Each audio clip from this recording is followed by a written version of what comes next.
として僕らきっと繋いだ手を決して離さないで明日へかける Let's sing loudly We are the one for the future.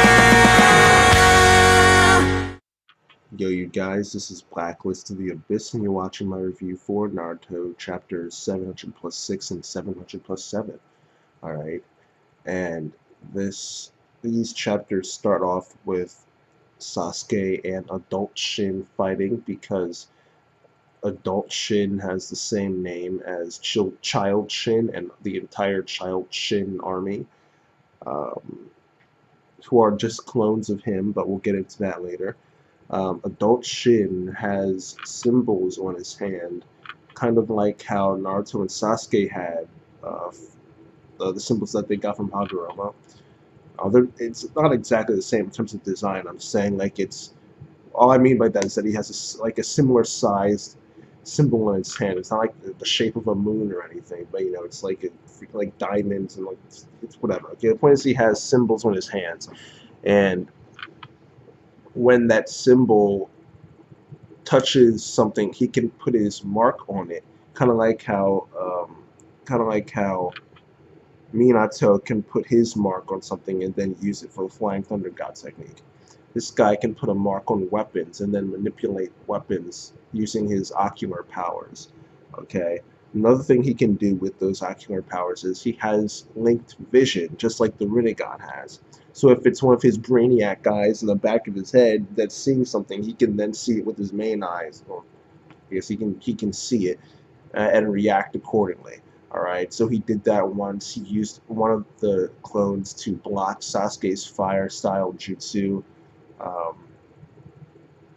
And he manipulated Sasuke's sword to then stab Naruto with it, which made absolutely zero sense because Naruto is in Sage mode, which means he can't be pierced by blades. Okay, so that didn't make sense. Okay, but after that, Shin manipulated all those weapons that he used in the previous chapter and sent them flying towards Sarada. So Sasuke took them Iruka style, like how Iruka took that giant shuriken thing from Mizuki in like the very first chapter. Okay, Sasuke took it like that, which made no sense because he could have blocked them easily. Like just use another fire style jutsu, boom, those things get blown away. you know, or does he not have any kunai or shuriken at all now? Or does that, I'm sure he had some method of blocking them.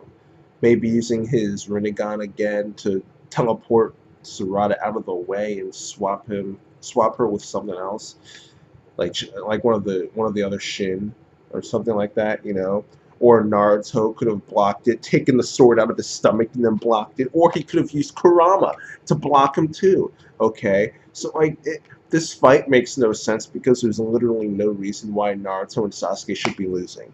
Okay, essentially what's going on here is that Kishi, he powered down Naruto and Sasuke. He made them play down. Like that I don't know if you guys have ever heard that phrase, to play down someone. It's used a lot in sports when you have one sports team that's really good and they're playing a team that's really bad, and rather than dominating that team, they end up playing down to them and actually making it a competitive contest, which they don't do on purpose, obviously, because why would you want to do that? It's not the Chicago Black Sox, okay?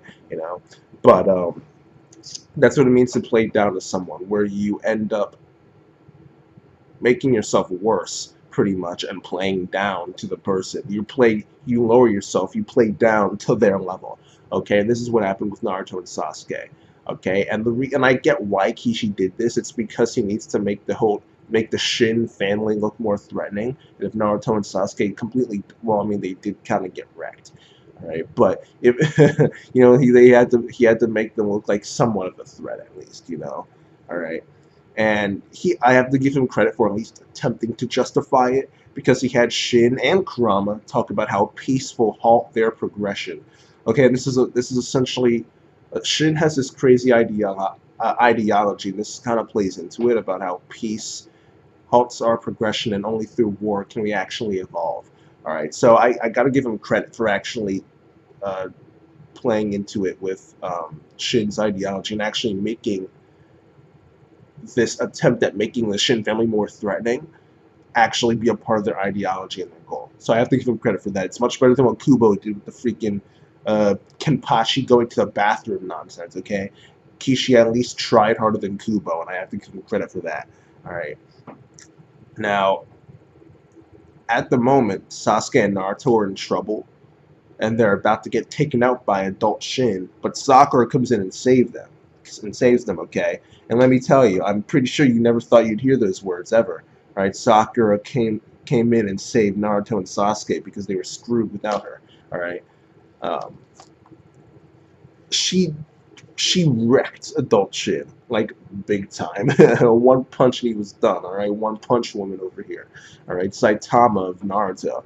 All right, she took him out in one punch pretty much.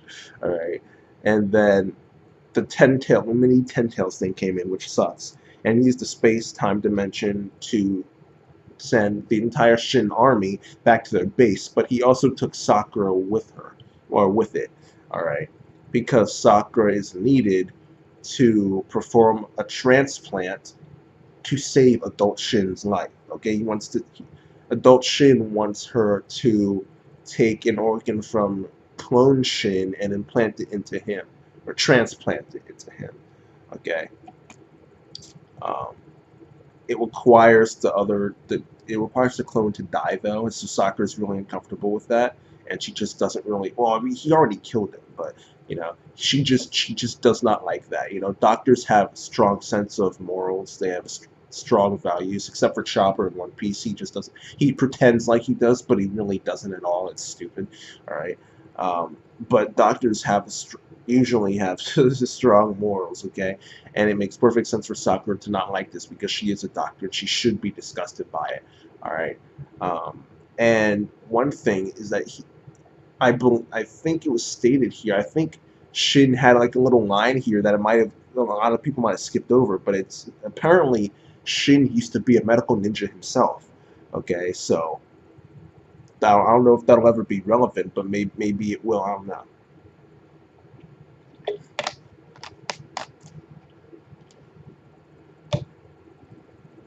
Now, that chapter, I'm going to give a 6.5 out of 10. The 0.5 is only because Sakura came in. All right, that's literally the only reason, because Sakura came in and cleared house. Oh, I say cleared house. She punched Shin. Like, she literally threw one punch. She saved the day in one punch. I mean, I can't really consider that clearing house. Since she only hit one guy, but that was all she needed to do. All right, but still, that 0.5 is just because Sakura came in and saved the day. All right, but I can't give the chapter any more than that because Naruto and Sasuke looked like complete and total crap, and the things that happened made no sense at all. Um, Also, I guess that 0.5 kind of includes um, hinting at the ideology that Shin has. Okay, and we get more into that in chapter 700 plus 1. First, he confirms what we get confirmation of what we pretty much already knew. The smaller Shin army are in fact clones of adult Shin. He reveals that he used to be one of Orochimaru's test subjects, so Kakashi was kind of right in that regard as well. And after that, that's when he starts talking about his ideology when it comes to clones and children, pretty much, because it started off like that because Sakura was disgusted, like you just said, disgusted at the fact that he would sacrifice his own son just to save his own life, and he was talking about how he was pretty much just he was downplaying the importance and the value of children and their lives, um, and the relationships you have with them in general. He was just saying that it's not necessary to treat them well. It's not necessary to have these relationships with them. It's not important to value them at all, because at the end of the day, all they are a way for you to pass down your genetics to the next generation and keep your line going. So if you lose one or two, who cares? As long as you've got one left, that's all that really matters. Okay, which also Sakura was not pleased about that as well. All right, but the second thing he got into was war and how war is essential for evolution.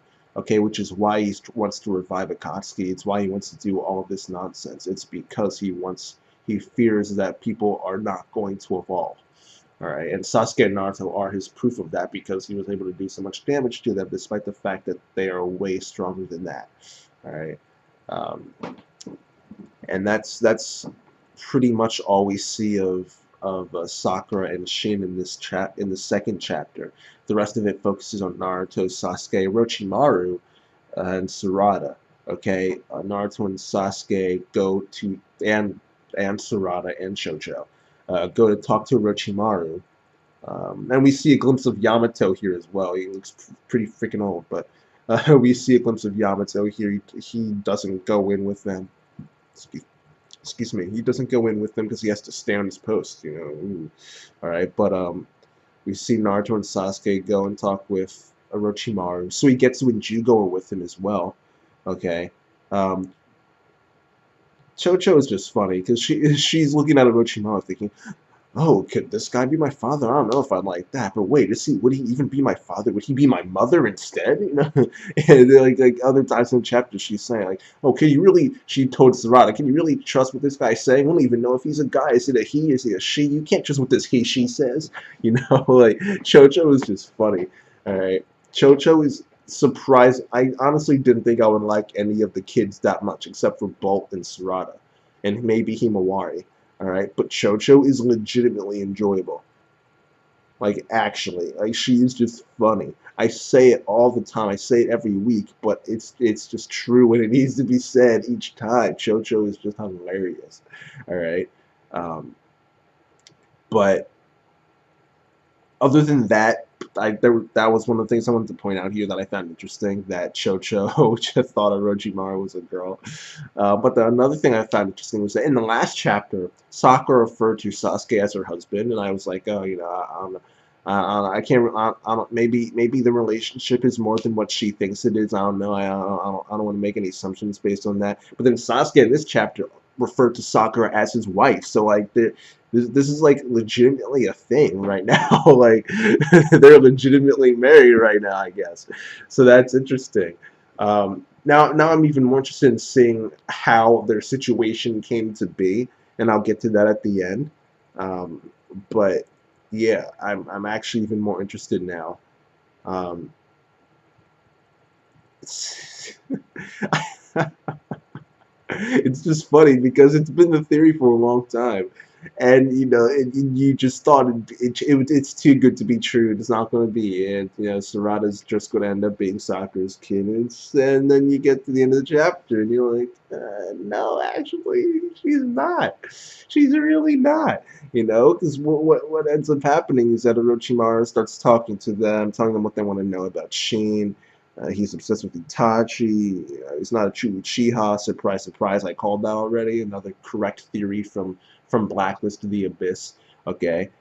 He says that Shin's body accepts any transplant, which is convenient for this situation. And what he ends with is saying that humans are slaves to their genes, and who they are, who they produce, and who they were produced from can all be verified through DNA testing, and that's what catches the attention of Sarada. Okay, she hears that and she says, "Hey, why don't you give me one of these DNA tests?" And Sasuke is like, "No, no, no." Okay, Sasuke shuts that down right away. All right, but Sarada says, "Screw it." So while they go to another room to go talk about something else and look at something else, she stays back and she gets Suigetsu and she asks him about Kari. And we get confirmation that she's actually still alive, which just makes things even more interesting. I thought like maybe if Kari was dead, then it makes sense. Maybe Sasuke was with Kari at first, but then she died, and then him and Sakura became a thing, and then Sakura was really Sarada's stepmother. All right, but no, if she's still alive, then no, I really don't know what's going on. Okay, but Karin is still alive. She's just at another base. All right, and Sarada then asks him after she asks about Karin, the girl in the photo. She asks Suigetsu to do a DNA test for her, and Suigetsu finds Karin's DNA in her desk somewhere, which it would be interesting, wouldn't it, if that wasn't actually Karin's DNA and it was someone else's? That would be that would be a very interesting turn of events. like legit. That would be that. But who would it be? Why would they have Sakura's DNA in Karin's? That doesn't make sense. It would have to be someone weird, like it would have to be someone who you just wouldn't expect. But if it's someone you wouldn't expect, then why would Sasuke ever be with like it doesn't make it probably is Karin's DNA, but it'd be interesting if it wasn't, if it was like freaking Tayuya or something like that, like that would be hilarious. Like that would how would that even be possible? Like, did she get her eggs frozen? Like what? Like was she even old? Whatever. I don't even know. I don't even know. I just thought that it would be interesting if that wasn't actually Karin's DNA and it was.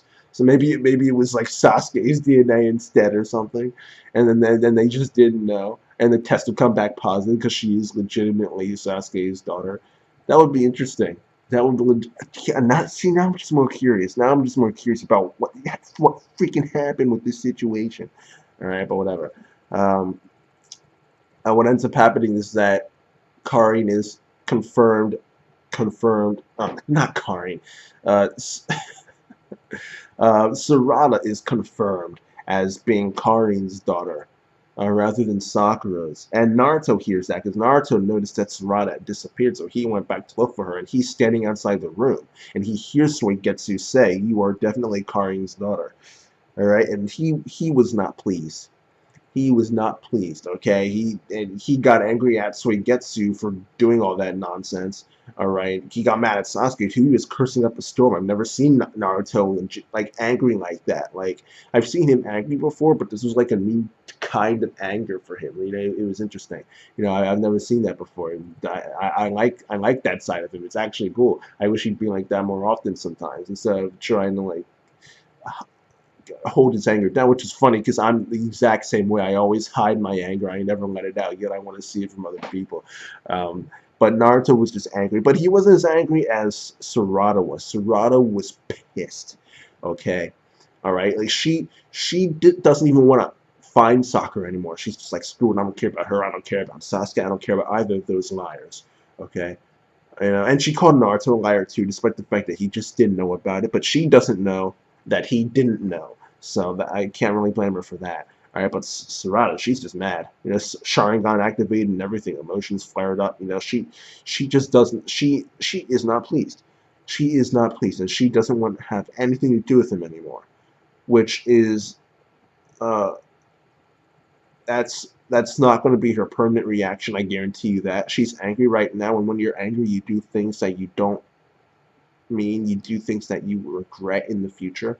So I'm sure that eventually Sarada will get over this and she will want to have a relationship with Sasuke and Sakura, especially Sakura, because even though Sakura isn't her real mother, Sakura is the one who's been taking care of her all this time, and she is, for all intents and purposes, Sarada's mother. So I'm sure eventually she will come to that realization, and she will want to make up with Sakura. Sasuke, I have no guarantees because who cares about, like, why would she care about Sasuke? Why would she? Like why wouldn't she care? But it was a good end to the chapter. It really was. So for chapter 700 plus 6, that gets 6.5. The chapter 700 plus 7, I'll give that a 9. I'll give that a 9 because really it was a great chapter. Starting off with Shin and Sakura and hearing Shin's ideology, why is he does what he does, you know, and seeing Sakura's reactions to it. That was great. Plus the Naruto, Sasuke, Orochimaru, Suigetsu, Jugo, Sarada, Chocho stuff. That was just great too, especially the ending. All right, so honestly, that chapter gets a 9 out of 10, and that's that, you guys. Rate, comment, subscribe. Follow me on Twitter at BlacklistOTA, and I'll see you guys next time.